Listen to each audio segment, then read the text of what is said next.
bilang isang may asawa, May asawa. Kristiyano na kilala ko, ano ang dapat gawin? Wala, touch move na eh. Touch move. Touch move na, naibigay. Wala, pagkakamali talaga ni Rigor na hindi niya Inayos. nailipat o binalik sa sarili niya yung insurance. Mm. Eh, ganun talaga, nakalimot. So, siya talaga may kasalanan. Walang may kasalanan dito. Kasi di ba, Dapat inayos. Dapat Nung mga inayos, tagal, yung hindi nagkahiwalay inayos, sila. nandun na. pero yung asawa kasi, yun ang kasal. Oh. So, sa kanya talaga mapupunta lahat ng beneficiary. Mamaya, may sabihin ako dyan. Mm-mm. Magtanong tayo ng point of view ng isang bata. Frances, what do you think? Anong dapat gawin? Yan nga po. Siya nga po yung legal na beneficiary. So, talaga pong sa kanya. And obviously, meron din pong emotional damage yun sa kanya na nag-cheat po sa kanya. So, hindi din po yun right, diba? parang revenge. Hindi din po siya parang proven kasi nasa kanya po talaga yung anak. So, unless proven, pwede naman pong hatiin. That's for me po. Pwedeng hatiin, pwedeng Yes po, mag-usap. hatiin. Mabait din to. Hatiin, para meron yung bata. Ikaw naman, Rayo. Yun nga, Kuya Kim, parang ang hirap po ng sitwasyon po nila, no? Yung, naniniwala naman po ako na wala pong kasalanan yung dalawang babae para sa akin. Naniniwala po ako, kaya po siya nagiging nakakalito kasi dahil po kay Rigor. Pero, kasi parehas po nilang kakailanganin kasi yung isa po legal na asawa, yung isa po buntis. So, siguro ang magandang paraan na lang po dyan is split po nila yung insurance. Sa akin Papayag yan. ang Wala, nanay. bakit magsabi Mabait ko lang naman yan? yan. Oo, ano Teka muna. mag-split-split? Tuloy mo na yan, Faye. Nakakawa Tuloy mo naman yung na. buntis. hindi pa kawawa yung... Di ba nakakawa yung buntis tsaka yung bata? Wala namang kasalanan yung bata. Wala, ang nagsisplit lang dito ako. Ay!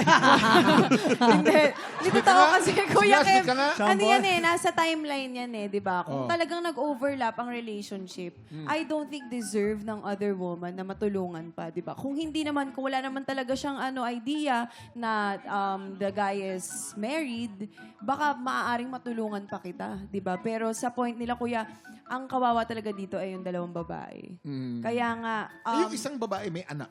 Ano yun? ayun na nga. You will not Kaya take that dapat into tayo bilang consideration? mga isang babae, kahit nasa relasyon tayo, magkailangan magsumikap pa rin tayo. Dapat may sarili tayong pera at hindi tayo umaasa sa mga lalaki sa mga pang-araw-araw na gagastusin natin, Kuya Kim. Kasi hindi mo alam kung kailan mawawala yan.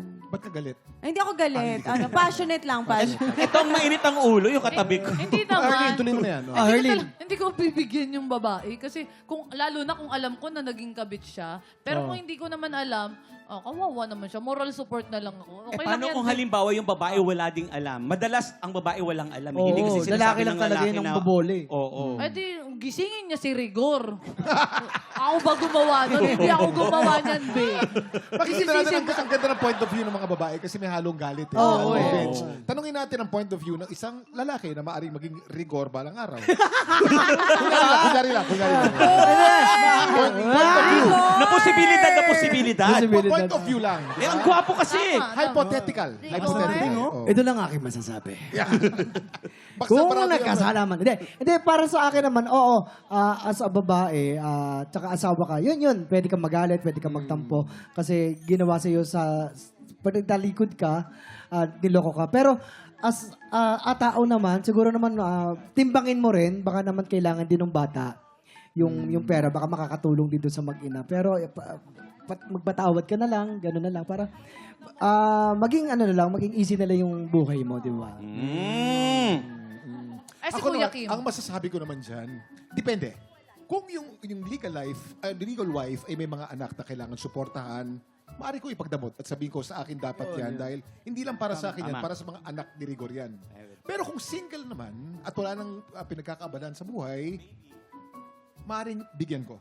Maaaring bigyan ko. Yan, dalawa kami ni Rigor, dalawa tayong Rigor. Bawi ka. Siguro ibigay mo lang yung tama lang para doon sa bata. Pero sa nanay, laba. O, doon tayo sa bata. O Rocco, paki-invite naman ng mga tiktropa natin na panoorin yung Cinemalaya film na Tirik. Ang ganda ng title na Tirik. Ang tirik to set upright, yung pagtirik ng kandila. Yan, sorry. Isang story ng isang pare. Ako yun, pare, napaka-holy. Okay, sorry. Akong pare at saka isang taxi driver at merong isang assassination attempt na mangyayari sa kanila.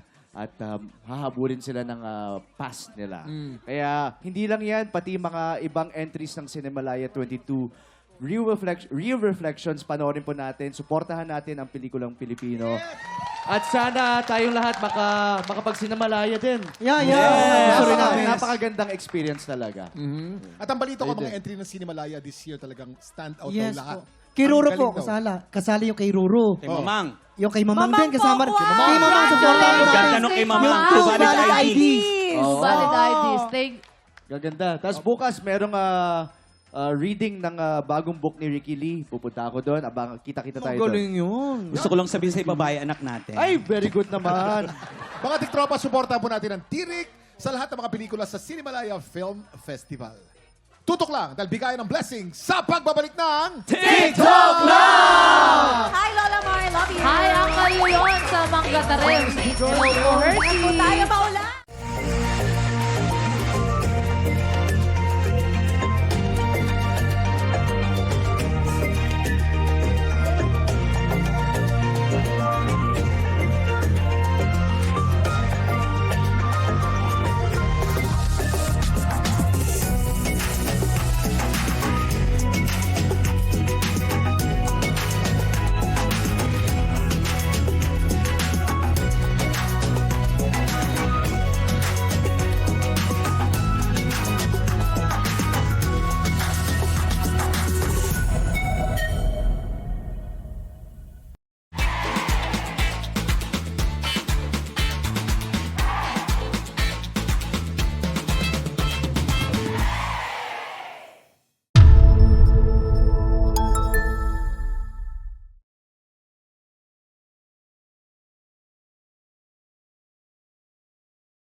Tiktropa! Pinanood mo hanggang sa dulo itong video na to? Very good ka! For more happy time, watch more TikTok Lock videos on our official social media pages and subscribe to GMA Network official YouTube channel.